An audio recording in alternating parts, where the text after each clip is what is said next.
Assalamualaikum warahmatullahi wabarakatuh. Kembali lagi di channel Buana Side bareng dengan saya Dinar. Seperti biasa, kita akan di dalam program Dua Sisi, di mana kita akan mengangkat sisi lain dari tokoh masyarakat ataupun public figure yang tentunya menarik untuk dikisahkan. Dan kali ini luar biasa nih, spesialnya kita nggak sendirian.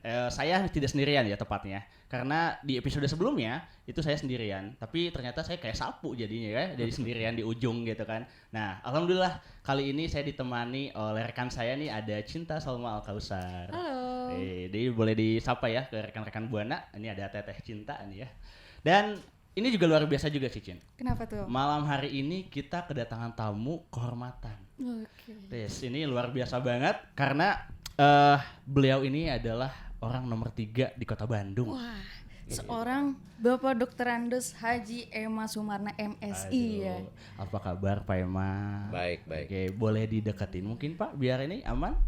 Oke. Baik. Alhamdulillah. Gimana Pak? Waduh, saya juga sebelumnya mau berterima kasih dulu sih Pak.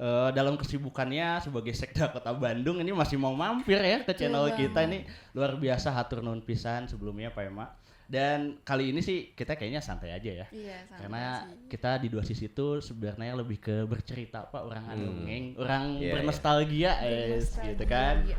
Nah, kita mulai mungkin ya dari yang pertama dulu nih. Kita penasaran ya dengan, kan kita tahu ya Pak Ema Sumarna gitu ya sebagai Sekda Kota Bandung. Sosok yang terkenal di Yes, Kota betul Bandung banget. gitu ya. Nah, kita juga tapi penasaran nih, ini Pak Ema masa kecilnya kayak gimana Wah, gitu iya, kan? bener Kan banget kita tuh. pasti semua ya apa ya? Ya mungkin ada cerita yang lucu ya, menarik ataupun berkesan nih. Gimana nih Pak? Mungkin boleh diceritain ke kita Pak?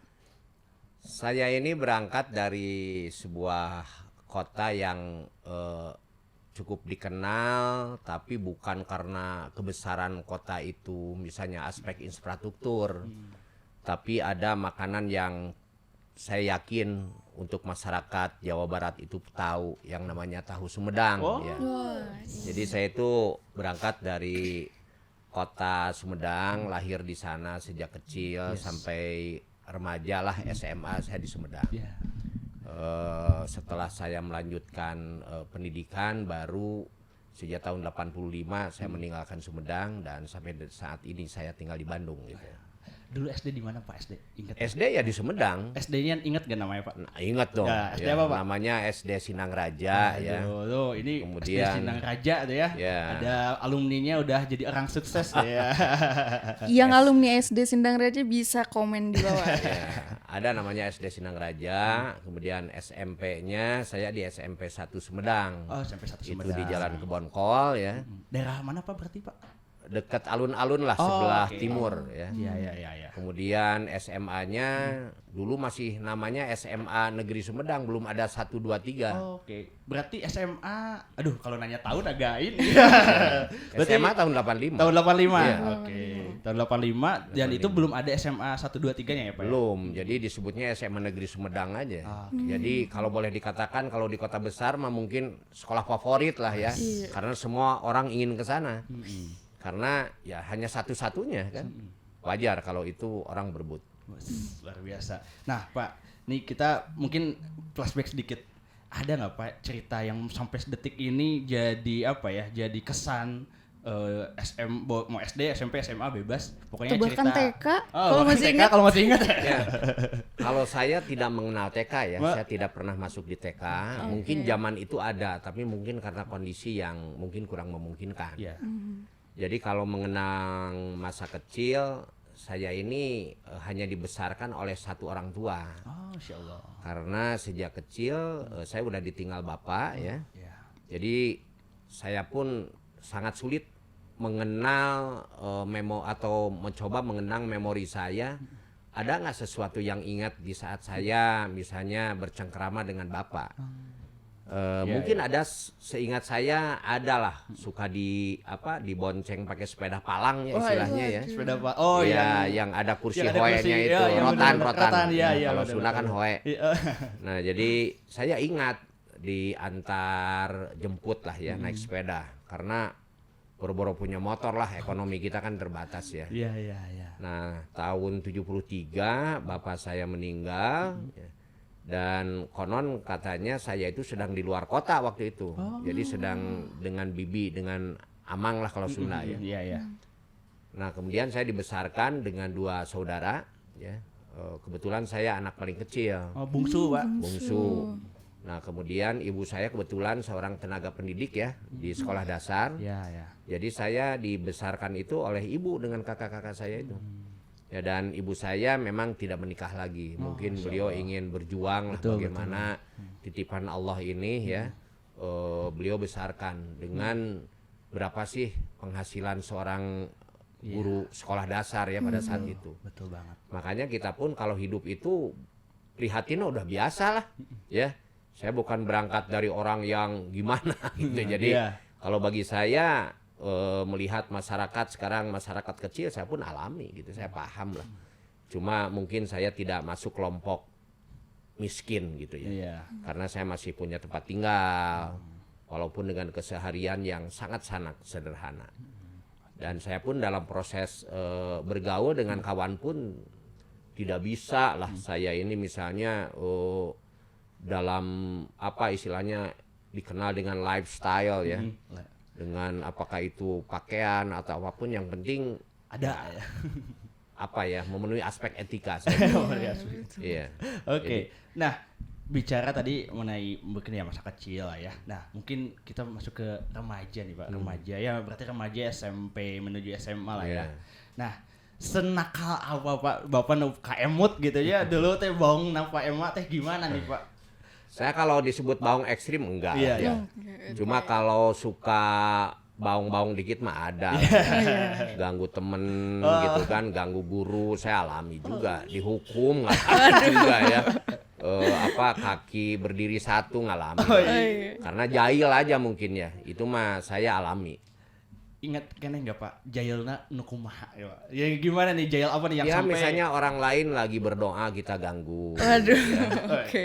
Kemudian ya bolos pernah gitu kan. Saya ngalami juga karena terbawa lingkungan juga ya. Apalagi kalau guru tidak masuk itu kan saya yakin semua siswa pasti gembira. Iya. Betul banget. Waktu Ya jam siapapun kosong ya. juga, iya. Dan itu kan jam yang dirindukan. Ya. Betul. Cuma kalau saya sampai misalnya mabal ekstrim enggak lah. Oke. Kalau saya masih masuk kategori yang mungkin orang melihat baik ya. Cuma kalau saya disebut orang anak pendiam enggak juga. Ya kalau apalagi saya kalau liburan itu pasti dimanfaatkan sama temen itu paling senang itu camping. Itu kan menurut saya zaman itu ya. Mungkin biaya yang paling sederhana tapi menyenangkan ya. Kita campingnya juga naik misalnya naik truk gitu kan. Iya. Naik kol buntung kalau di kampung itu kan, yang penting nyampe aja ke tujuan. Itu asik banget nih. Ya. Kita tiduran di alam, pasang tenda gitu kan. Iya.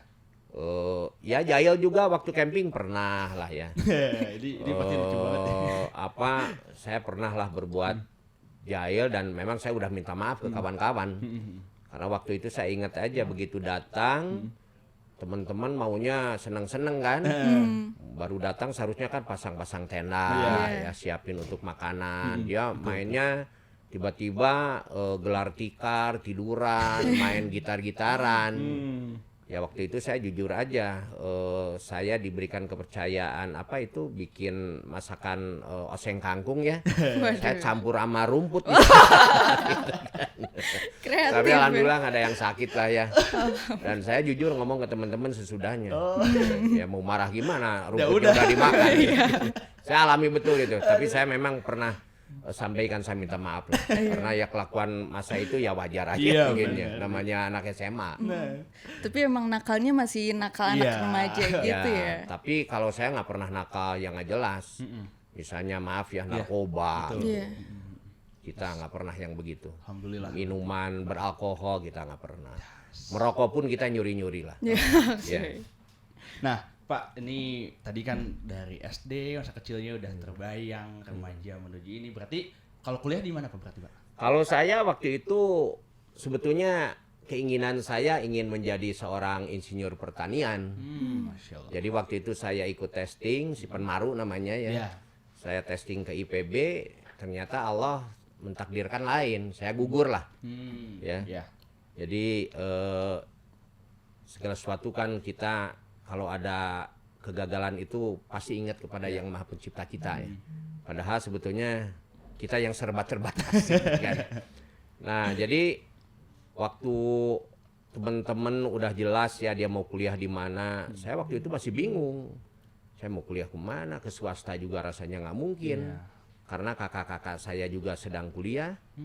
Kalau ke swasta biaya terlalu tinggi, ibu saya pasti nggak mampu. Ya.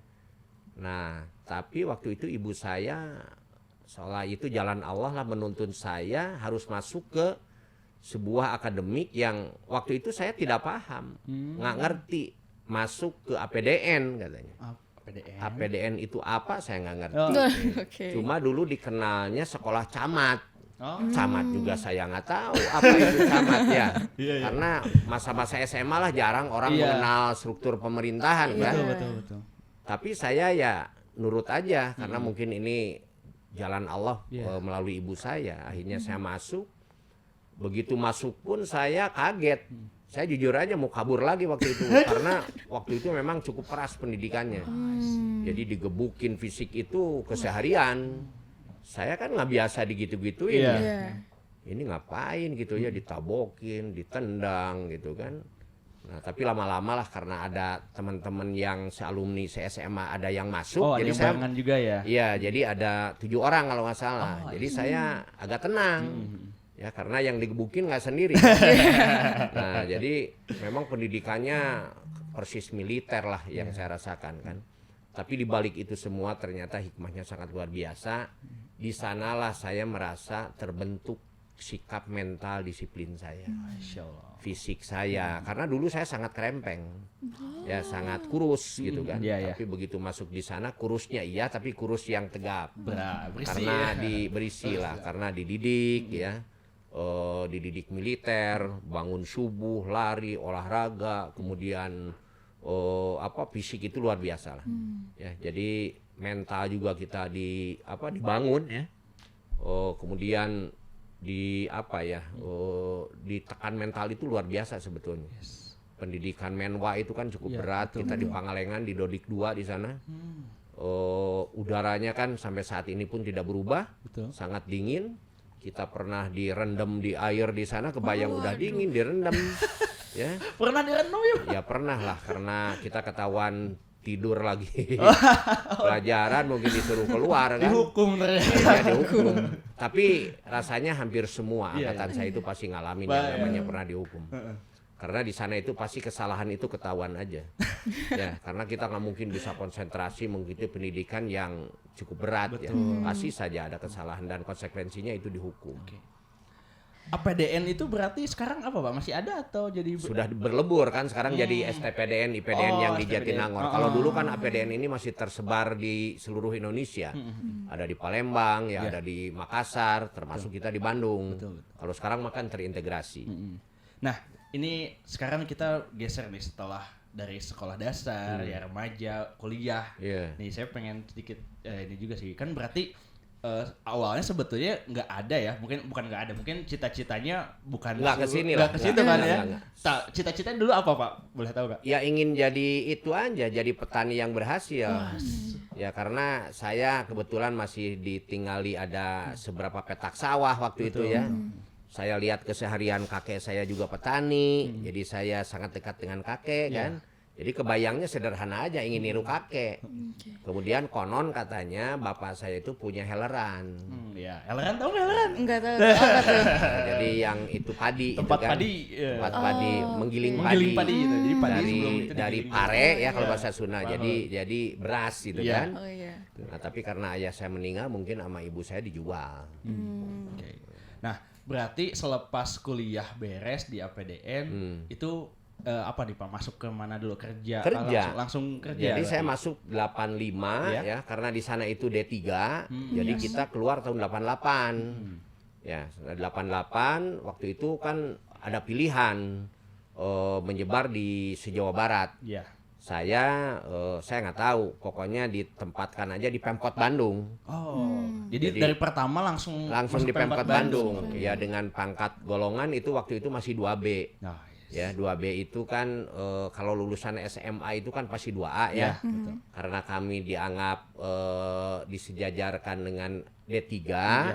Jadi pangkat golongan kami itu di 2B, tapi 2 tahun kemudian penyesuaian ke 2C kan. Nah, waktu itu saya ditempatkan itu semua di staf kelurahan. Jadi saya jadi staf kelurahan dulu di Kelurahan Babakan Asih ya, di depan Immanuel itu. Oh, yes. Kecamatan Ya, ya, ya. Bojong Loa Kaler. Kemudian ya karir sudah mulai di apa ya istilahnya, didapatkan ya. Ya.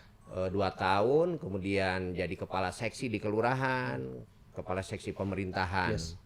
Kemudian pernah diberikan kesempatan jadi sekretaris kelurahan 6 bulan ya. Nah, dan saya pun hidup masih ngontrak ya. Saya tinggal di Tubagus Ismail. Ya, cukup kamar 3 ke 4 cukuplah bujangannya. Ya. Nah, kemudian tahun saya sambil bekerja, saya sambil kuliah waktu itu. Oh, jadi Iya. sambil nerusin juga ya, Pak ya? nerusin. S1-nya saya ngambil di Universitas Langlang Buana. Di Unla ya. Ya, itu Oh, alma Buana mater juga tuh. saya. Ya. Jadi karena nggak mungkin waktu itu kita ke negeri, karena kalau ke negeri kan harus nunggu 2 tahun waktu itu ada IP. Saya ingin langsung aja. Nggak apa-apalah kalau kuliah kan gimana kitanya ya. Betul, Saya nggak pernah terlalu istilahnya harus di perguruan tinggi ABC. Yang penting kalau saya sih ngikutin aja, yang penting gimana cara kita bisa ngikuti pelajaran aja. Yes. Nah, setelah itu tahun 91 ya, baru saya diberikan kepercayaan jadi lurah. Ya. Nah, jadi waktu itu masih zaman Orba kan. Ya, betul. Jadi saya mungkin salah satu lurah bujangan waktu itu. Usia 25 tahun ya, di Cimuleuit ya. 25 tahun udah Ya, jadi lurah jadi ya, lurah Pak? waktu itu. Masya Allah, keren Di banget. Cimuleuit itu di Bandung paling utara Ya, kan, ya, betul, yang betul. terkenal dengan puncelutnya. Puncelut, Iya. iya. Nah, di sana saya alhamdulillah bisa berinteraksi dengan, di sana kan banyak tokoh-tokoh ya. Ya. Dulu ada Pak Letnan Jenderal Ibrahim Aji ya. Oh. Jadi zaman eranya Pak Harto waktu itu iya. beliau sangat disegani juga ya, tentara senior. Betul. Beliaulah yang pertama diberikan kepercayaan mengelola Batam kan. Ya, betul.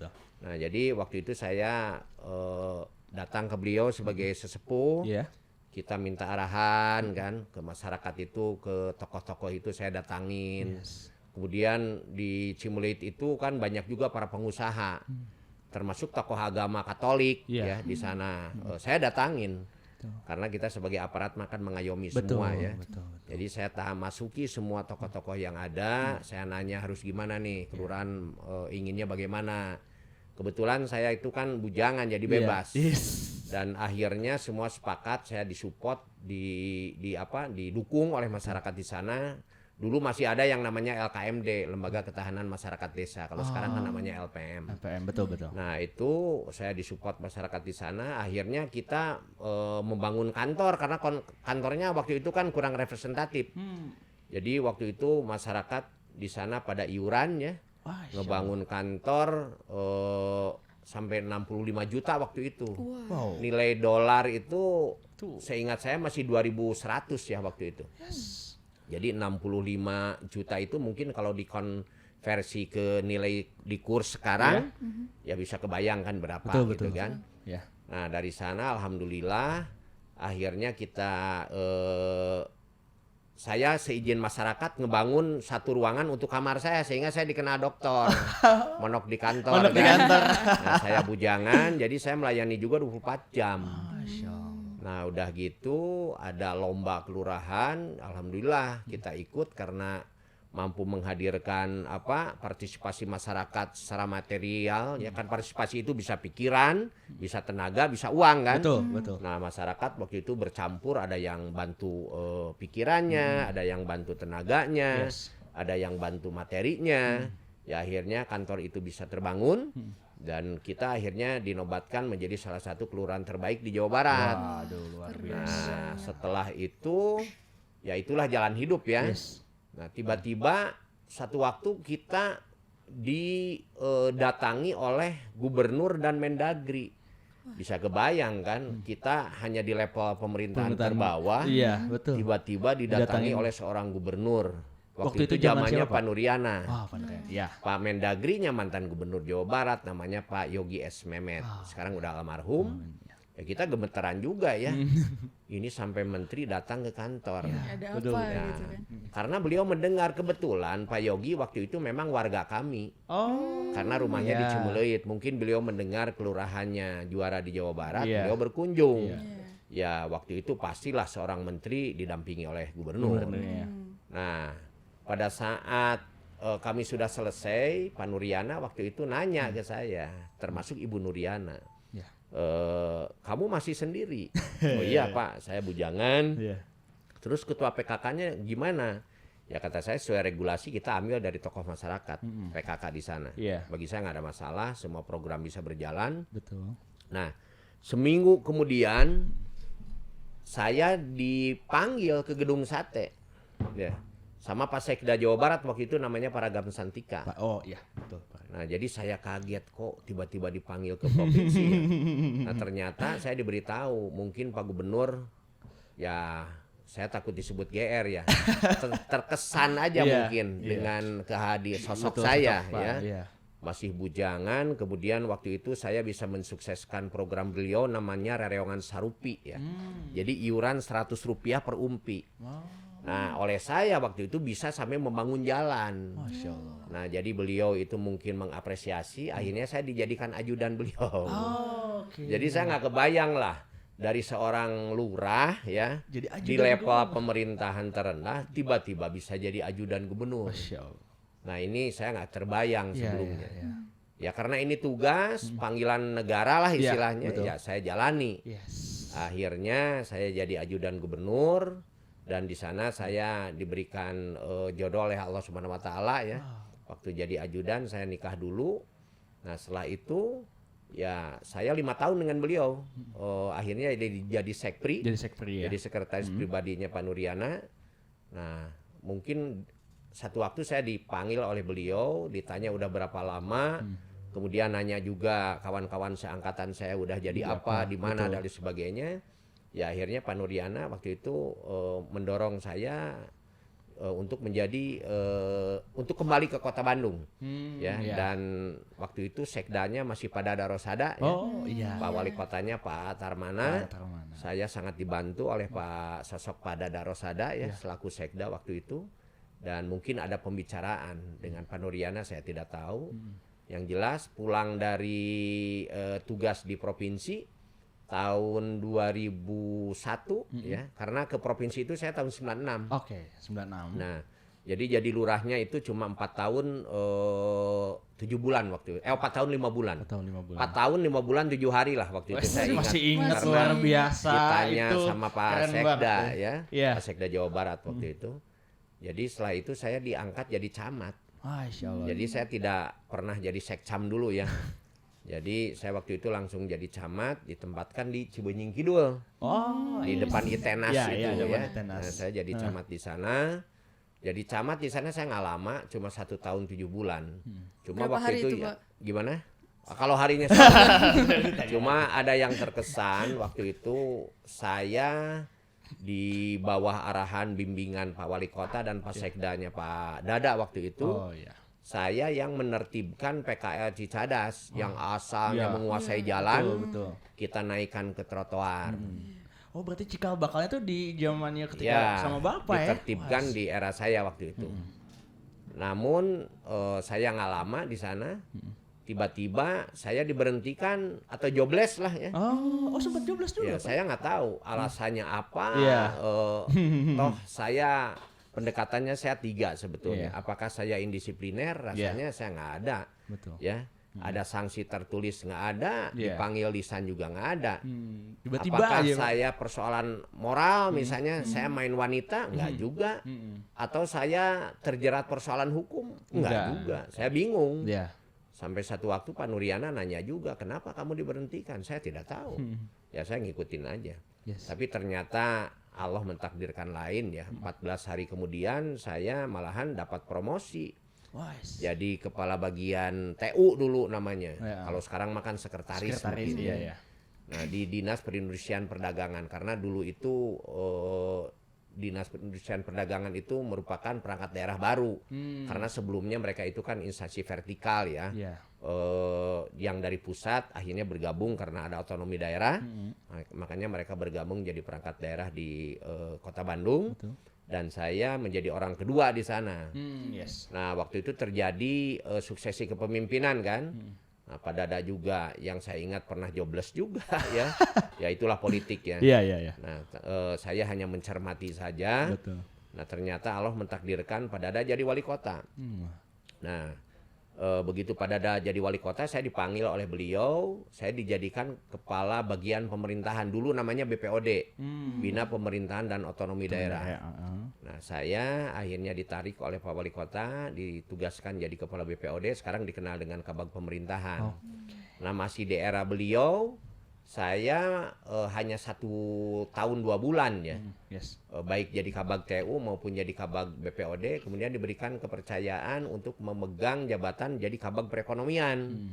Nah, di sana mungkin jabatan yang paling lama ya, sampai 5 tahun. Oh, 5 tahun, Pak. Padahal saya bukan sarjana ekonomi, Iya, ya, iya. tapi ya kita belajar saja lah ya. Karena yang penting kita raih semua stakeholder yang ada. Bahkan waktu itu dengan Kadin kita sangat dekat. Ada Dewan Pengembangan Ekonomi waktu itu yang dirancang, digagas oleh Pak Herman Muhtar, yang sekarang Ketua PHRI. Ya, Makanya kita sudah sangat dekat sejak dulu ya. Nah, kemudian waktu itu ada program unggulan Pak Dada pada saat itu namanya Bawaku Makmur. Iya, Bawaku. Ya, dan kita waktu itu memberikan bantuan kepada para pelaku usaha mikro ya. Misalnya mikro ya non formal.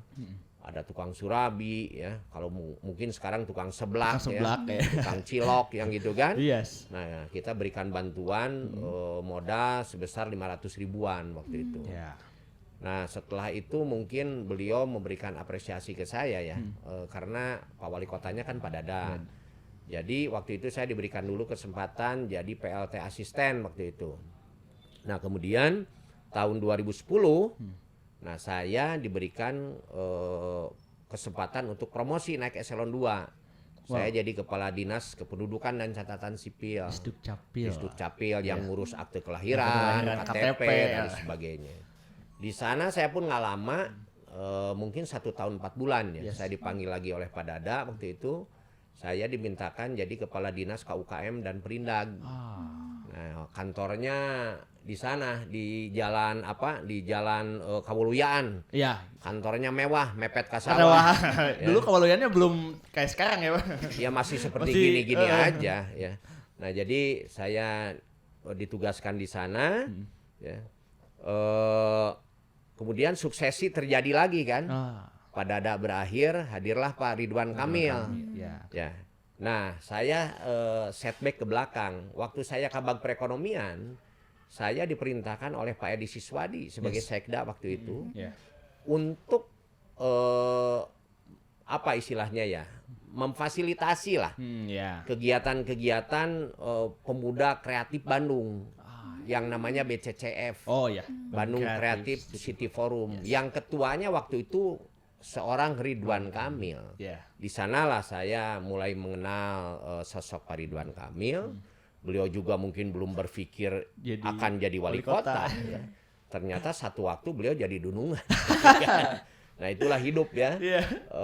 Bumi berputar ya, roda bergerak, bumi berputar seperti itu. Yang tadinya kawan jadi dunungan, tapi mudah-mudahan beliau tetap juga menganggap saya sebagai kawan. Pasti. Kan?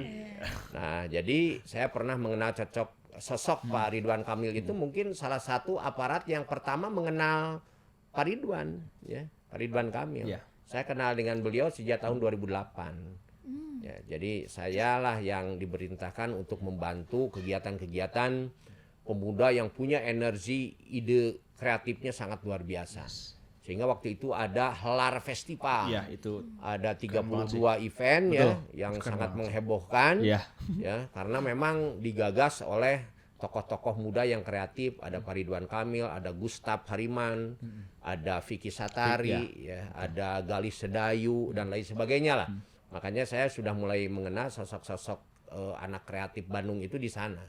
Ya, bagaimana saya juga belajar dari cara berpikir yang banyak out the box ya, banyak menggunakan otak kanan ya, yang memang sangat dahsyat energinya. Kalau nggak tahan mah memang berat. Pasti ya. Betul. Mengakomodir orang-orang yang setiap hari itu selalu punya kreativitas. Nah, kemudian Pak Ridwan Kamil jadi wali kota, saya dipanggil oleh beliau, akhirnya saya diberikan kepercayaan menjadi kepala BPPT, Badan Pelayanan Perizinan Terpadu yang sekarang namanya DBMPTSP.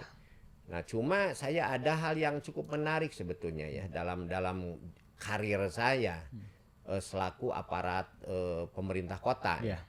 Waktu jadi camat, sayalah yang membangun kantor ya.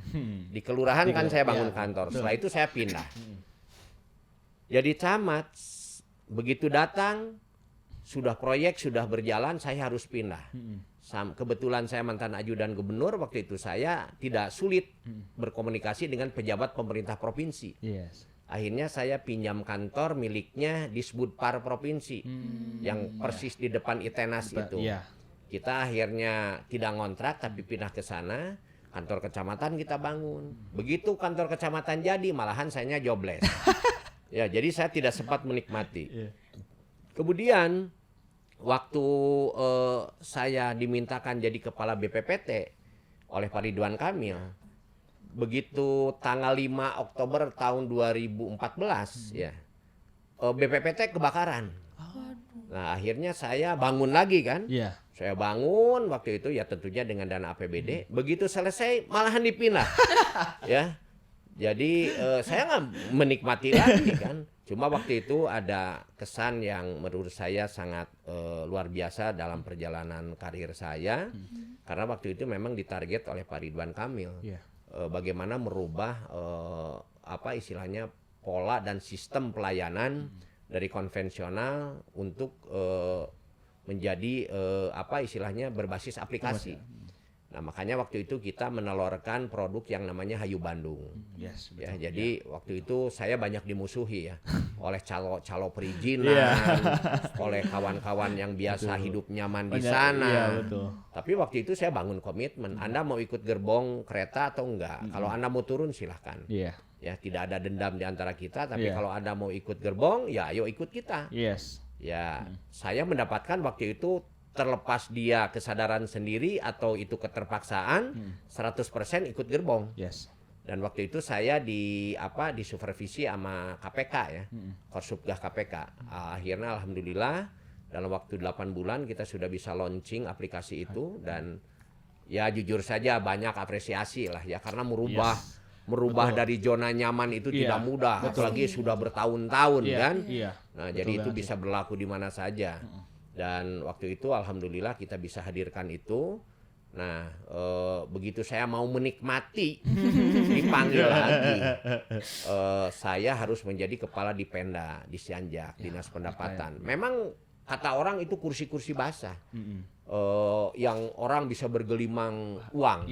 Padahal bagi saya itu semuanya kursi panas. Karena kita melawan harus merubah sesuatu yang dipersepsikan negatif harus menjadi positif kan. Nah, jadi alhamdulillah seiring dengan waktu ya akhirnya saya sampai ya di posisi puncak karir pegawai yang namanya Sekda. Dan waktu itu kita ikut open bidding karena ketentuannya seperti itu. Dan apalagi kawan-kawan media ya pasti tahu dinamika yang terjadi ya. Sempat gugat menggugat. Bagi saya ikutin aja seperti air mengalir. Toh saya ini tujuannya hanya mengabdi ya. Kalaupun sekarang diberikan apresiasi dengan jabatan, tapi dibalik itu sebetulnya kan tanggung jawab yang jauh lebih besar. Itulah sekilas perjalanan saya yang saya pun tidak menduga ya.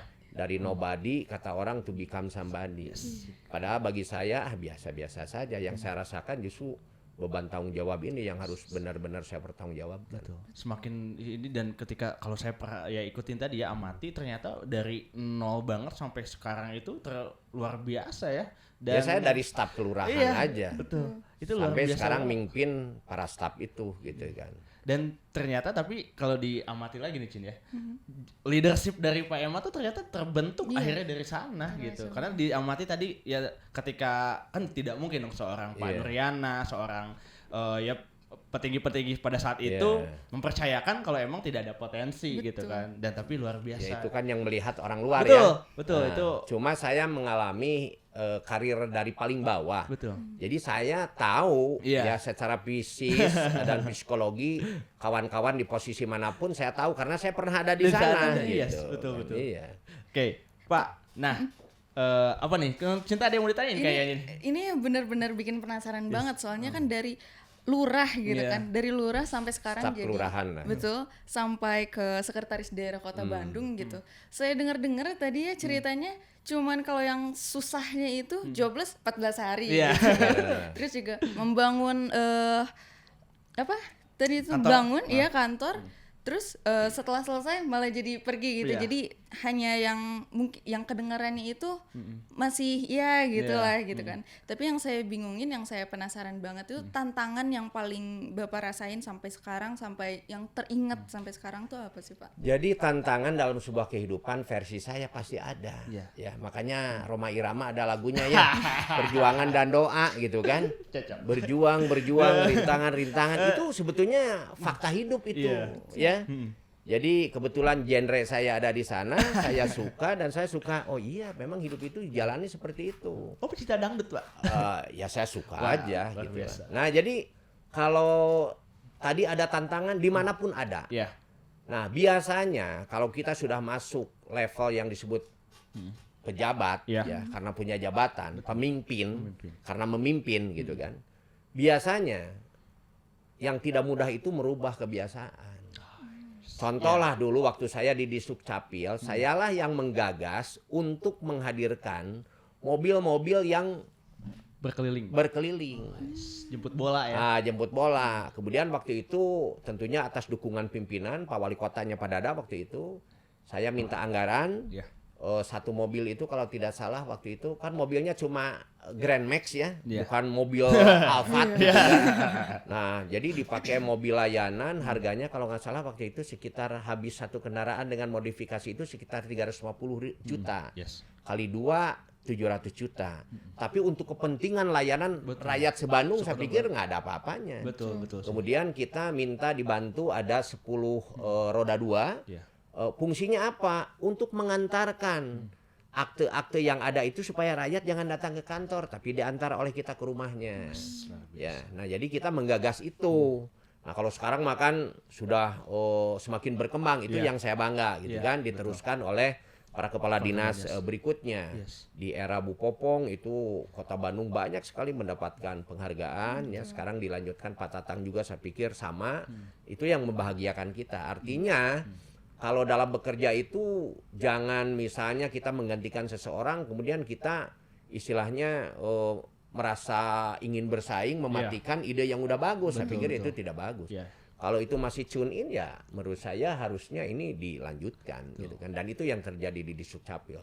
Sekarang kan kalau media termasuk juga Mara FM kan kalau ada berapa aplikasi dalam layanan administrasi kependudukan dan catatan sipil yang ada di Kota Bandung sudah murudul ya. Iya. Ada Isalaman, Ayah BH Mangudin, mungkin besok Mang Epon Epon dengan Mang Kasta mungkin ya. Iya. Ya nggak apa-apa itu kan akronim-akronimnya menarik kan. EH itu kan ada singkatan bukan hanya mana nama tetapi pasti ada singkatannya. maknanya. Nah itu yang kita membanggakan termasuk tadi waktu di BPPT merubah dari pola pikir dan perilaku konvensional menjadi berbasis aplikasi dan itu mereduksi dan cutting Yes. terhadap potensi-potensi orang yang dulu kan misalnya ada percaloan, Iya. pasti ada nilai uang yang Betul. sangat merugikan kepada masyarakat. Kalau sekarang kan udah nggak mungkin. Dan Semuanya itulah hakikat dari otonomi itu kan itu. Betul. Ada 3 dimensi kan, Iya. dimensi politik, dimensi ekonomi, ada dimensi administrasi. Nah kita ini di dimensi administrasi,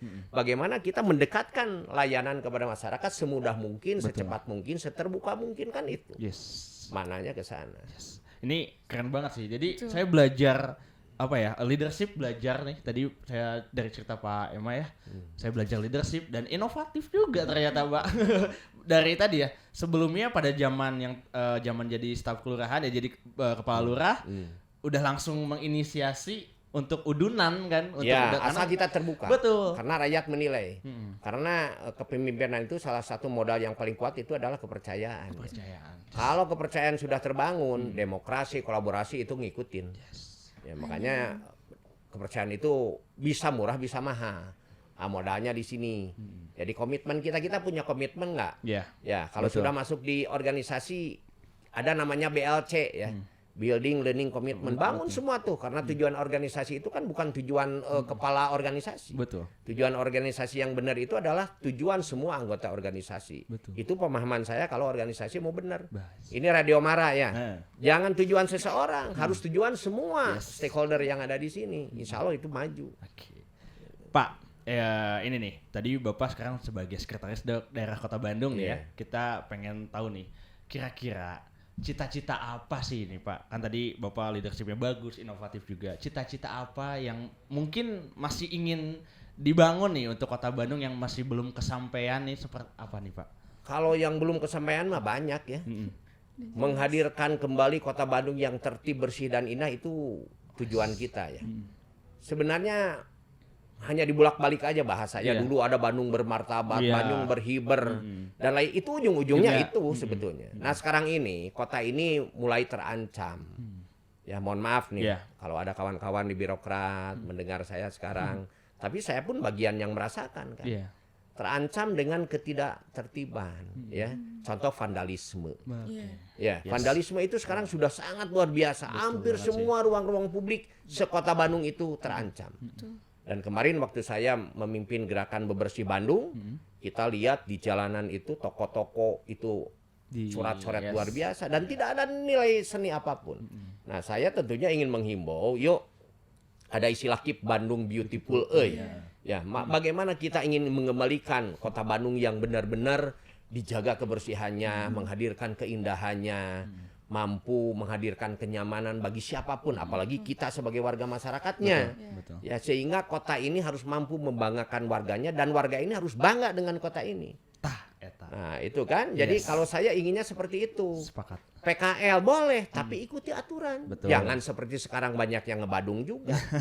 Nah, jadi di kita ada Perda nomor 4 2011 tentang penataan dan pembinaan. Di sana sudah diatur ada zona merah, zona kuning, ada zona hijau.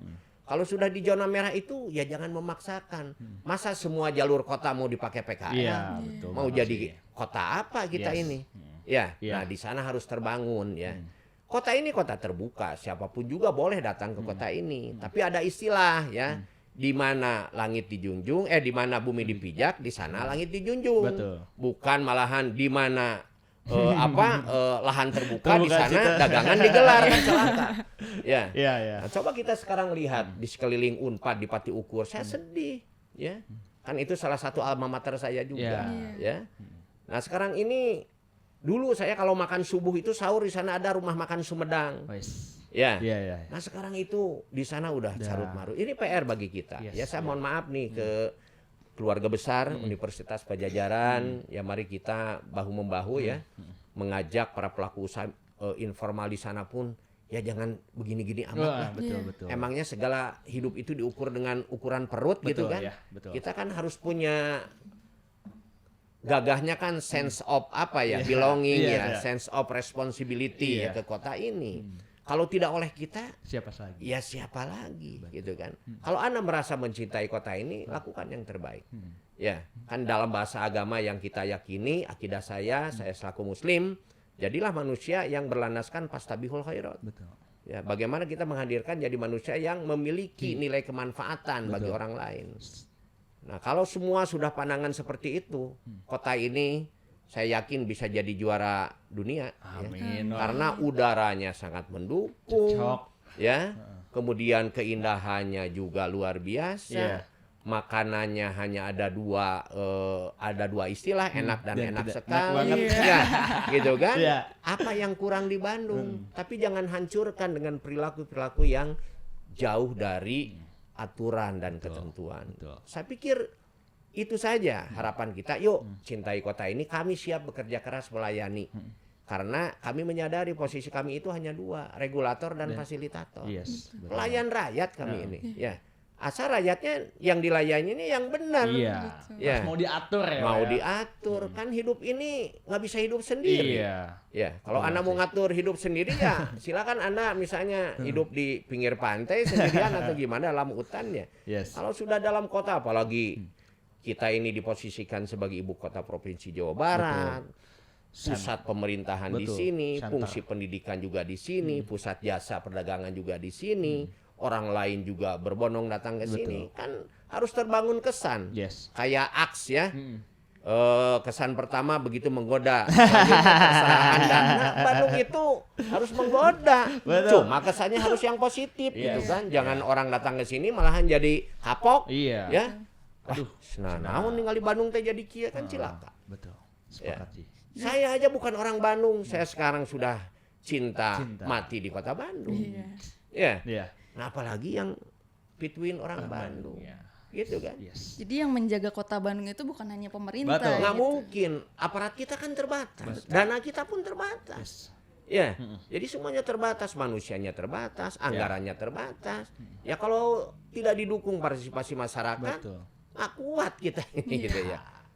Ya, Itu warga kota Bandung, Jangan itu ada apa-apa salah-salahin pemerintah. Ah, gitu. iya, bener Bandung kotor pemerintah. Itu harus dari diri kita sendiri gitu menjaga. kota sekarang ini. uji diri kita. Kita ini sampai sejauh mana ukuran cinta kita ke kota ini? Yes. Minimal atuh tong nyampah sembarangan, Betul, ya. gitu kan, tong curat Curat. cewek di kota ini, tong dagang di mana wae. Iya. Ya Betul, gitu kan. Betul, sepakat. Kita tidak mungkin ada pemerintah yang ingin mematikan ekonomi rakyat. Gila, itu nggak Iya, mungkin. Betul lah. banget sih. Sepakat di situ ya. Tapi yuk mari kita terbangun keseimbangan ya. Kita ini hanya ingin semua teratur, jangan memaksakan. Masa semua kota ini mau jadi kota PKL, semua kan nggak mungkin. Yes, Iya. betul banget sih. Pak, terakhir nih, karena kita kan ada di channel Buana. Buana kan budaya anti narkoba. Oh, iya. Saya pengen tanya aja sih, pandangan Bapak mengenai bahaya narkoba khususnya di kota Bandung seperti apa, Pak? Jadi gini, tadi saya udah ngobrol sama Kang Andri ya, ketua Buana ini. Ya. Saya belum pernah melihat mendengar orang sukses karena narkoba. Iya. Ya, Bung Roma aja ada lagunya Mirasantika. Ya, minuman keras dan psikotropika ya. Hindari itu karena itu membahayakan. Sekolah bisa hancur, masa depan juga bisa hancur. Ya. Yes. Jadi hindarilah. Nggak ada orang sukses karena narkoba. Yang ada adalah kesengsaraan dan gelap masa depan. Yes. Jadi hindarilah. Ya, nggak ada gunanya. Ya, jadi sehabis kita wawancara kalau nggak keberatan, setel tuh lagu Mirasantika supaya masyarakat Boleh itu banget. selain enak mendengar dan tahu makna. Iya, benar. Nggak ada itu, sekolah bisa putus, hidup bisa hancur dan sebagainya. Nah, itu jadi rekan-rekan semuanya. Tadi dari Pak Sekda ya, dari Pak Emma Saya minum sudah. dulu ya. Silakan Ya, Pak, silakan, silakan. Pak. Kita udah jelas tuh nasihatnya bahwa buat apa lah ya. Iya. Kayaknya nggak ada tuh, nggak ada satu orang pun yang sukses yang pakai narkoba tuh nggak ada gitu. Malahan yang ada adalah sengsara. Pak Emma, saya terima kasih banyak hatur nuhun Sama-sama. pisan udah mau mampir di channel kita. Mudah-mudahan Bapak sehat selalu ya. Amin, amin. Dan tadi itu saya sih luar biasa sih, banyak banget dapat inspirasi lah dari Bapak ya, leadershipnya, inovatif dan lain sebagainya, dan mudah-mudahan ini juga bermanfaat buat teman-teman semua yang nonton di channel Buana Side. Mungkin saya Rahadian Dinar pamit undur diri dan rekan saya. Cinta Salma Kausar. Oke, sampai jumpa di episode selanjutnya. Assalamualaikum warahmatullahi wabarakatuh. Bye bye.